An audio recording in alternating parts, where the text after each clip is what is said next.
And like I said, I like stopping my videos around 10 minutes. But see, my whole point, uh, I didn't know all this. I just thought of that song because of that girl, and that she. I just happened to she post. I saw it was earlier today. Michelle Obama talking about I didn't have braids. She had her hair permed. We call it perm. They say relax, whatever it was. But and she's like, well, why didn't you have it relaxed? You had a good opportunity. And I'm like, you know what? Who cares? Because nobody really gives a fuck. Nah, even black folks, nobody would have cared. And like I said, give me one example where a person, I don't know, a college grad, he got a job in corporate America, and his hair was just out of control, and he said, well, it's because I'm black. He had like a 10-inch afro, or what? It's since the 80s and 90s or the 2000 when, or braids, and he just had them out of control, or dreads. And like I said, a white boy couldn't have came in looking like one of them, but he was dressed in a suit, clean shaved, but his hair is looking like Twister's sister. So what that couldn't happen either. That's what we're saying. We're tired of y'all trying to manipulate us. Trying because it's lame. That's what I'm tired of. Not because it's working. It's just it's tiresome. And we're tired of you playing victim every time you lose. Just lose gracefully and get it over with. They wanted record. And see, and then it turns out it was again a Democrat leading the way, who was vice president at the time, but Vice President Al Gore. And like he said, his wife, she's talking about it sounds like sadomasochism, the song they was talking about, but it's I'll show you what it was really about. And like he said, and the reason when I saw that, another reason I got so hyped, because that reminded me of what we would do in high school. If somebody, remember I said you just got to come back with jokes? And sometimes, we're guys, we would say something about, oh, suck my dick, or da-da-da-da, and we'd be like, no, nigga, that's what's on your mind. You're gay. And this is like 91. Yeah, or no, or nigga, somebody looking at you. Maybe, I don't know why he looking at me, maybe he want to fight, but sometimes the nigga might say, oh, nigga, you gay? Why you looking at me?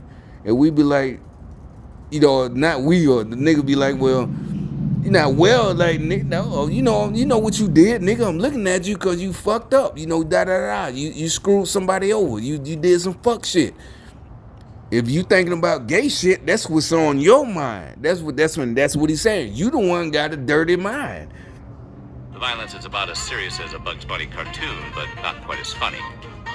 And a rumbling of laughter. Al Gore seemed to be thrown off his game, too, simply replying the words of Senator Gore's wife to do it.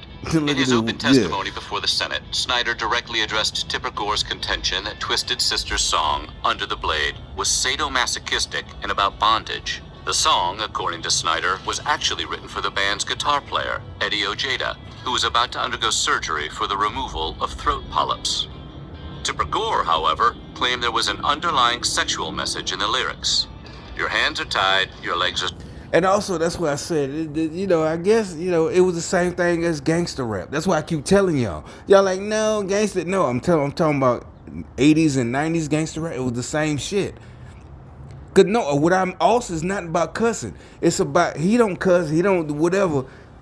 But in nicer words, he's calling Al Gore's wife a hoe. That's exactly what I keep saying. Remember I told you gangster rap just warned us about hoes? She might look like the girl next door.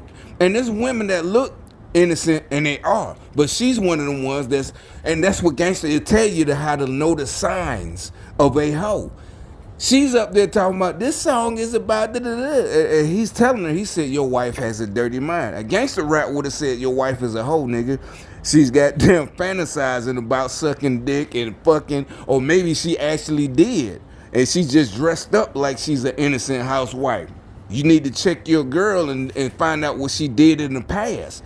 He didn't say all that, but basically I'm translating. It's not a reach. I'm not reaching. I'm not, exaggerating. That's basically, she's the one who got her husband, the Congressman Al Gore, to do all this.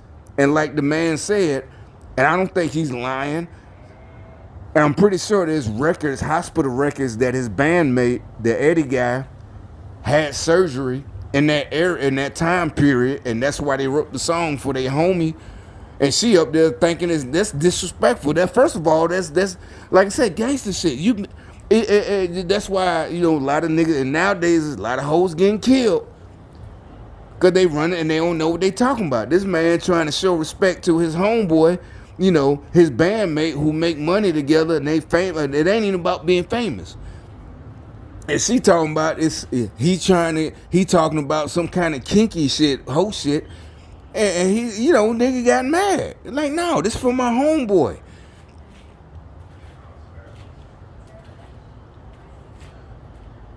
And that's what he said. She got a dirty mind. And then let me play the rest. Your hands are tied, your legs are strapped. A light shines in your eyes. You faintly see a razor's edge. You open your mouth to cry. After deconstructing the meaning of the song to Al Gore, Snyder told him, Ms. Gore was looking for sadomasochism and bondage, and she found it. The room went quiet for a second, and all you could hear were the clicks of photojournalist cameras and a rumbling of laughter.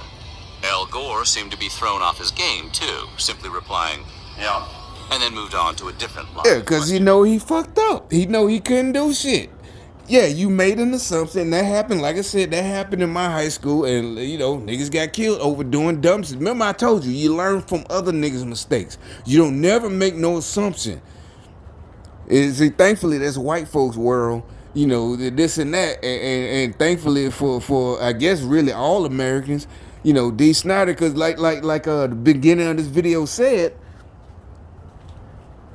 what they was doing was un-American.